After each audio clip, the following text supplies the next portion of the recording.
Alright, welcome to another episode of This Is Anything Goes, and today we are going to be working on the Proton Inspira aka Lancer 08.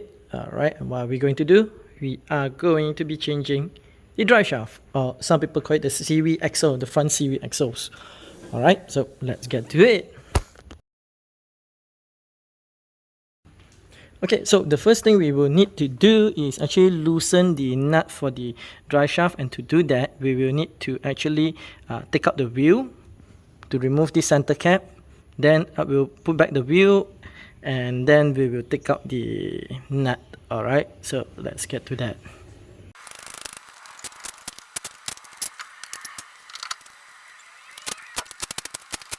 Okay, so now that we have gotten the cover out and the car back down, we will see that there is a nut here, and we need to put a screwdriver, straighten that, and then we'll use a size 32mm to open this.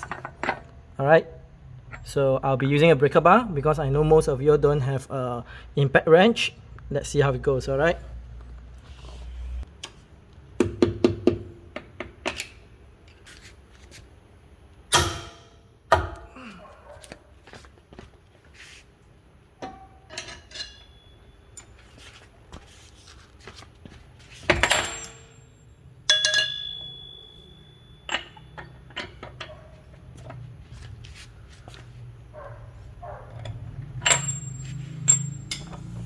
Okay, definitely not tough if you have a breaker bar and an extension. Alright.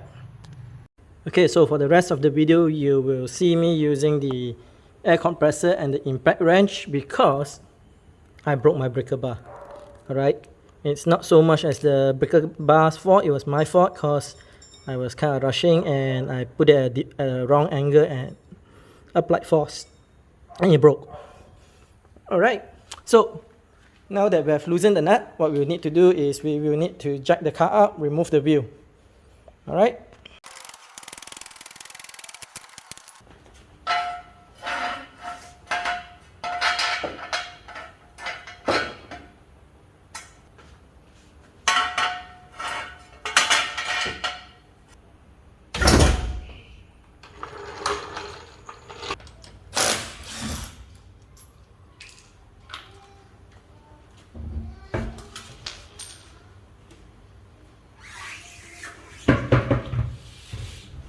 Okay, so the next thing we need to do is remove this undercarriage cover. Most of you might not have this. This is something I added on. So this has 4 17mm, one here, one there, and one there. Alright.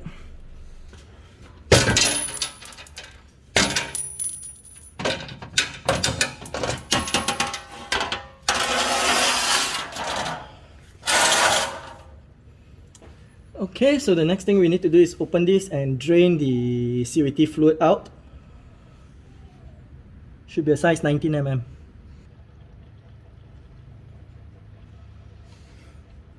Okay, so we'll start off with the short side, the passenger side drive shaft. Alright, so what we will need to do is we'll need to disconnect this, alright, so that the brake hose and the ABS cable is not under tension afterwards. So this one uses a size 12mm, and then we'll need to remove these two, which uses size 19mm, so that we get some play over here. And we will need to remove the ABS sensor, which is over here. Alright, this uses a 10mm. So once we have removed all this, this entire unit will be quite free, and then we will knock this out. Or you know what, we'll knock this out first, then we'll disconnect all those. Alright.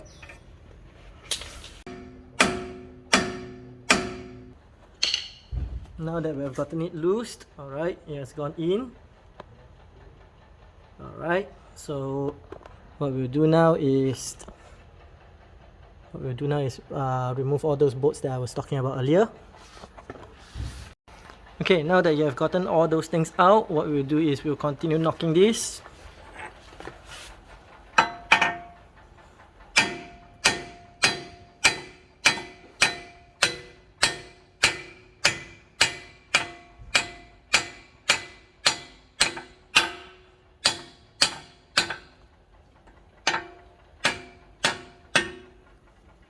Okay, and we will go underneath and take the dry shaft out.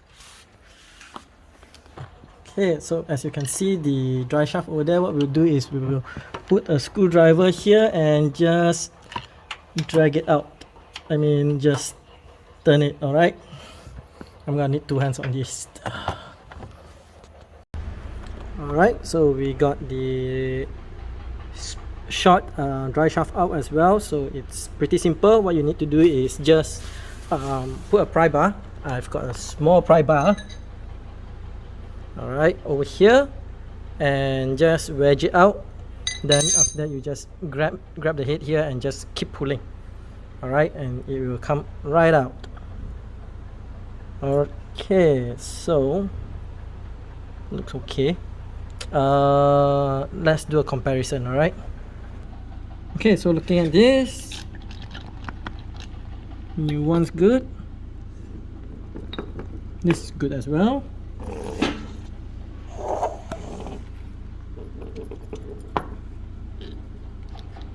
Okay, so here's the difference. So this is pretty loose and this is tight, yo. Okay, so if it's loose, you get all kind of noise, especially when you go over uneven roads, alright? So let's change this in. Okay, so putting this in is quite simple. Just put this one towards the gearbox and just punch it in. Alright, so to install the drive shaft is actually quite simple. You just need to align it, just keep turning until you feel that the drive shaft teeth enters the gearbox teeth, then just whack it in. Alright, once that is done, you're on this stage, and what you need to do is just align this hole, turn it a bit so that the teeth on the hub and the teeth on the drive shaft aligns. Then you push this up and put the bolt in to here. Alright, then after that what you do is you just install back everything like how you remove it. Okay, I did remove the brake caliper here to give myself a bit more clearance to shove this in. Alright, with the brake caliper here, all the brake lines and the ABS was actually blocking, so I removed that so that I got more clearance to just whack this thing in. Okay, so now that we have installed everything already, we have also impact wrench this in.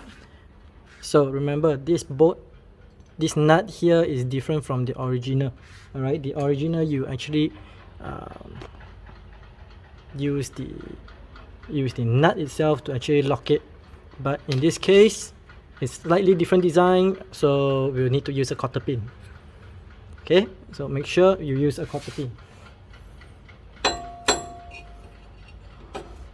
I'm gonna need a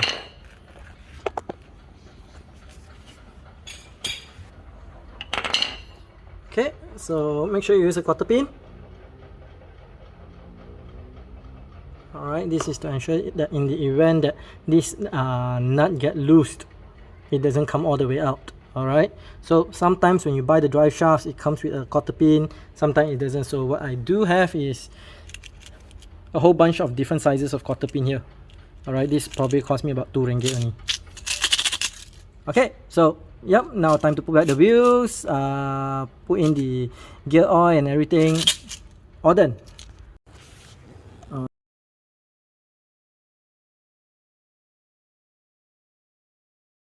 Alright, so this is the long drive shaft, the one on the driver's side. Okay, so I've gotten this out. First look, it seems that it's a bit rusty here, so this sort of indicates to me, because it's like a bit of a fine dust rust, it's most likely the bearing on the front wheel there is gone, possibly. Not too sure because I don't see any symptoms of the wheel bearing gone. Alright, so gotta check that out later. Alright, so let's look at the drive shaft itself. Alright, so let's have a look. This is the old one, which is very oily. Alright, you can hear some sound from it. Whereas the new one, pretty good.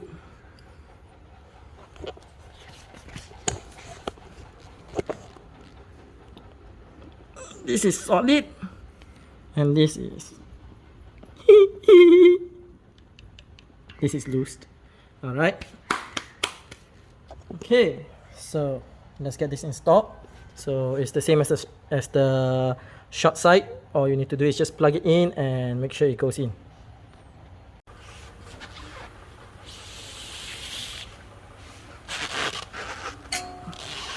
Okay, bonus clip. So as you can see, this is where ugly. Oops, these are new ones. All right, sweet new ones. All right, and how do you install it? Just put it on and back it in.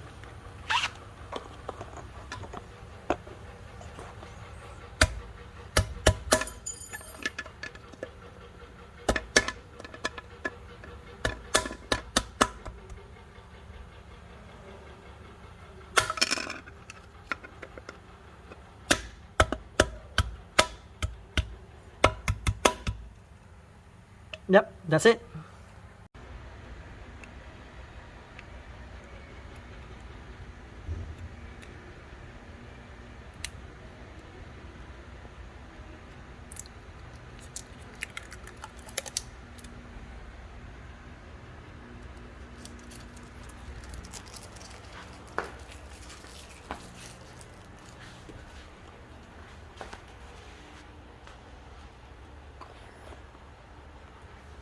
Alright, so we'll be filling up the Cbt Fluid. So I'll be using Cbt J4 from Mitsubishi, and I will fill it up over here. Alright, so I've prepared 5 liters, but I'm gonna pour 4 liters in first, and then I'm gonna give it a test drive, then check on the Cbt Fluid. If it's still low, then I'll add on more to it.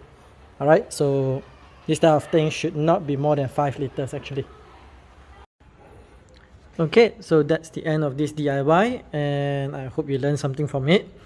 Okay, so let's talk a bit about this project. Alright, so both the Driveshaft cost me about 390 ringgit, alright, which is roughly about 195 ringgit per side. Alright, be it the short or the long is the same price. Alright, then the Mitsubishi Cbt Fluid, the J4, that costs about 31 ringgit or 32 ringgit per liter, so that's 5 liter there. So I ended up using about 4.5 to 4.7 liters. Alright, what I did was put in the 4 liters, took it for a drive, came back. The oil does not reach the dipstick, so I add on another half a liter, took it for another test drive, come back, still missing by a bit, so add up another 200 ml, took it for a test drive, came back, perfect. Alright, it was perfect. Okay, so there's not much to talk about this DIY. Everything that is required, you can see it on the video itself. Alright, one thing to know is that if you do not have a breaker bar and you do not have a impact wrench, don't try to take out this 32mm bolt over here. It's very much close to impossible because it is very, very tough. Okay, time. Okay, so I had a little bit of a problem putting in the new Driveshaft. I couldn't get it aligned properly, so that took me a lot more time than expected. Alright, it took me about 2 hours to align it and punch it in. Alright, but other than that, it took less than half an hour to remove everything. Alright, that was very quick. Then it took another less than 20 minutes to put back everything, which is very quick.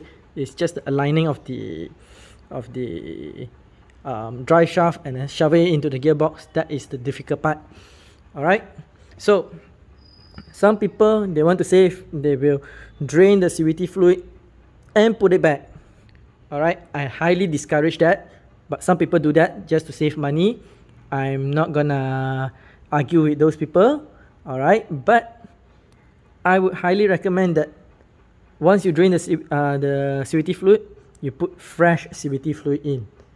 Don't reuse, alright, because you do not know whether your container is clean. You do not know when it's out in the open. Even if you cover it, anything drops inside, you do not know. And Cbt gearbox are known to be sensitive. You don't want to break that. It's also very expensive. Okay, so I guess that's the end of this video. Alright, so as usual, hit the subscribe, hit the like, and hit the share button. Alright, share the love. Okay, till next time, see ya.